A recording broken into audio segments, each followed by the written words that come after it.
Philadelphia Flyers fans, please don't go out there and crucify me. I'm making this video in good faith because this is a player that, for the past few years, I've had so much emotional fulfillment watching because he is so good. When he's on, at least. And as a result, when we talk about this player in this certain way, hey, this is the revival of this guy in his career, it brings me so much joy. So, we're taking a trip down to the desert and talking about a guy that was a former Philadelphia Flyers breakout star, but who eventually fell out of love with the coaching staff. The injury slowed him down over there in Philly. He was sent over as a cap dump to Arizona. And now he is one of the top offensive defensemen in the NHL when it comes to points. Now, being one of the top NHL defensemen in points does not necessarily mean you're good. We'll get over that as the video goes on. But today I wanted to talk about a player who came above Connor McDavid in the Calder voting. It is Shayne Gostisbehere. Now, Gostisbehere, or Ghost Bear, as he was formerly known as a member of the Flyers. I don't know if the Coyotes fans go out there and call him Ghost Bear as much as he was in Philly, was a player that, at some point in time, people thought might have been able to achieve superstar status at the NHL level. This was because he pretty much came out of nowhere onto the NHL scene. Right now, Gostisbehere is 29 years old. He's a 5'11", 181-pound left-hand defenseman who was drafted by the Flyers in the third round of the 2012 draft. Back when he was taken in 2012, he was in the NCAA already, playing for Union College. Now, even though the production was pretty good, Union College doesn't really play in the best of NCAA divisions. They play in the ECAC with other teams such as Harvard, Princeton, Quinnipiac, and Brown.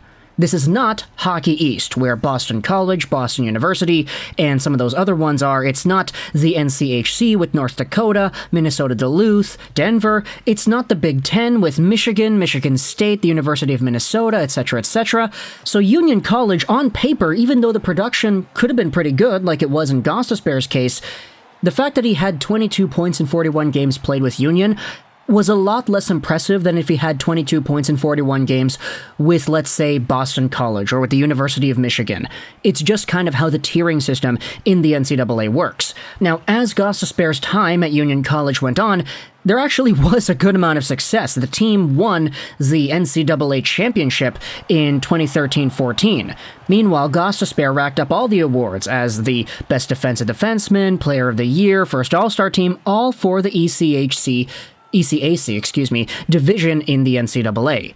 He had 34 points in 42 games played, and eventually signed on his Philadelphia Flyers entry-level contract. In 2015-16, he made his debut full-time as a member of the Flyers, scoring 46 points in 64 games in his rookie year.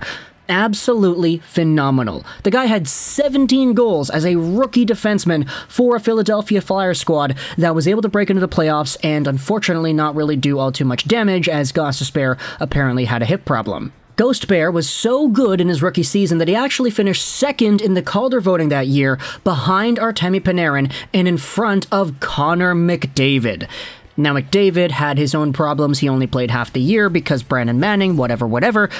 But at the end of the day, Gostisbehere was still seen as this potentially elite caliber defenseman prospect, or not prospect, but rookie, you get what I mean, who showed off extraordinarily well in the NHL to kick off his career. One could only wonder where the ceiling was for this player and what was the likelihood of him actually achieving it. This is where we go over onto a few things that I wanted to highlight here. This is an article on BroadStreetBuzz.com. It's a Philadelphia Flyers version of Fansided, revisiting Shayne Gostisbehere's Flyers career, published by Scott Cole 5 days ago. What Cole did was he wrote about Shayne Gostisbehere and his time in Philadelphia and how things kind of went to crap as his career went on with Philadelphia. In his second season in the NHL, Gostisbehere revealed that he played during the playoffs with a hip injury. He had off-season surgery to repair the damage, and he started off slowly and struggled in both the offensive and defensive side of his game. He was still the top-scoring defender of the team, with 39 points, but he also scored 10 fewer goals. He had a rebound year in 2017-18 when paired with Ivan Provorov. He tallied 13 goals and put up a career high in assists and points. He had 65 points and 13 goals. But as seemed to happen with Gostisbehere, he slumped the following year. A nagging knee injury affected his play. Likewise, Coach Hackstall would call him out on this play at times and made him a healthy scratch. You could definitely see here that there was a very good breakout year for Gostisbehere in 2017-18. That 65-point marker is very high, and if you go over to the NHL in 2017-18 and you sort by defenseman only, take a look at this. Gostisbehere was the 4th most productive D-man in the league behind John Klingberg, Brent Burns, and John Carlson. He had more points than Erik Karlsson, Victor Hedman, Doughty, Subban. He was in a league that pretty much cemented himself as one of the best. And he was 3 points behind Karlsson, and he had 4 fewer games played as well. There was a legitimate chance that had Gostisbehere played the full season, he could have been the top scoring D-man in the entire league for points. As the years went on, though, the Philadelphia Flyers made a few things happen. Firstly, they acquired Ryan Ellis. They also acquired Rasmus Ristolainen, and there had been some debate as to what exactly the plan was with the Flyers and their blue line. Gostisbehere was making $4.5 million a season on, a 6-year deal after his entry level expired in 2017. So he was on the books till 2023, and the last season he had in Philadelphia, he only had himself 20 points in 41 games. Now, do the math over 82, he's on pace for 40 points, that's not bad. It's just, with everything going on with Gostisbehere and the other defensemen acquired by this team, there were certainly some hiccups as to whether or not Gostisbehere would be given the right opportunities to play under Hackstall, the proper role on the team to allow him to produce the way that he had been able to before. And as a result, you saw the Philadelphia Flyers trade Gostisbehere and a second-round pick away to Arizona in exchange for future considerations. This pretty much means he was sent away as a cap dump, and the Arizona Coyotes were like, hey, gimme. We'll take on a second-round pick as well, but yeah, let's get that player for free. Now, the Arizona Coyotes are a bad team, and I don't want to make it seem like Shayne Gostisbehere playing on Arizona in 2021-2022 would have been the same as Shayne Gostisbehere playing on Philadelphia, for example, in 2021-2022.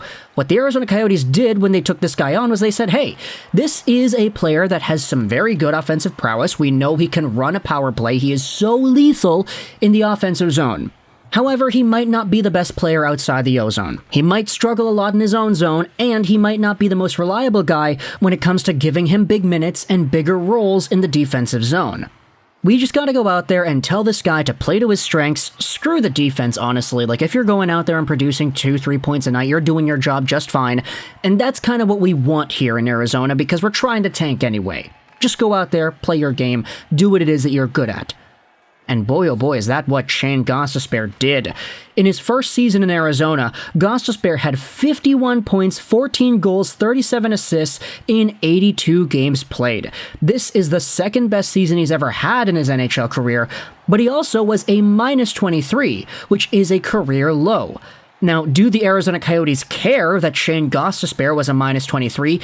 No, they probably don't. This guy's going out there scoring 14 goals on the season. He was one of the most productive players on the team, and the Coyotes still ended up losing. They got third overall. They took Logan Cooley, and they're probably not going to do all too well next season either, wherein Gostisbehere is going to have himself another chance at just being a top power play guy.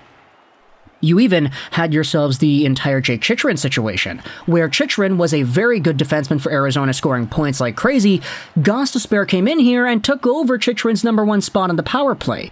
Now, you could say there's a lot of controversy that presents itself behind that because Chychrun is a very good defenseman, and the lower production could potentially lower his his trade value, and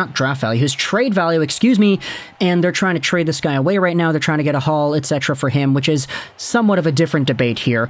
But at the end of the day, when it comes to just Shayne Gostisbehere by himself, the Arizona Coyotes are going out there and playing him in a way that the Philadelphia Flyers probably would not have been able to do had they kept him around. There's so much commitment going on to Philadelphia in other defensemen that, with the hindsight game, it's easy to say, hey, would you rather have had Rasmus Ristolainen or Shayne Gostisbehere? You signed Ristolainen to a big money contract. You still have Ellis, who has not played for your team pretty much because he's always hurt. And you gave away Gostisbehere and a second-round pick for free to commit to the decor that you have right now. Kind of sucks on paper with hindsight because just based off of what Gostisbehere has done this season, that he still is as offensively capable as ever. It's just with the Flyers and the way they're playing, it doesn't really appear that they would have been able to cater to that type of style that Gostisbehere excels at right now anyway, had they kept him around. So, that, my friends, is the revival of Shayne Gostisbehere. Sure, is he better than Connor McDavid?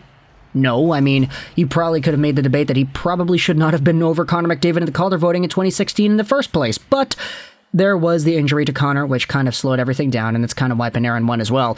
But talk to me in the comments your thoughts about Shayne Gostisbehere. If you're a Flyers fan, what do you see in Ghostbear that you did not see before? If there's anything that you did not see before, what are your thoughts on him today? If you're an Arizona Coyotes fan, how happy are you to have gotten this guy in a second-round pick for free? I hope you enjoyed this video. Juraj, and bye.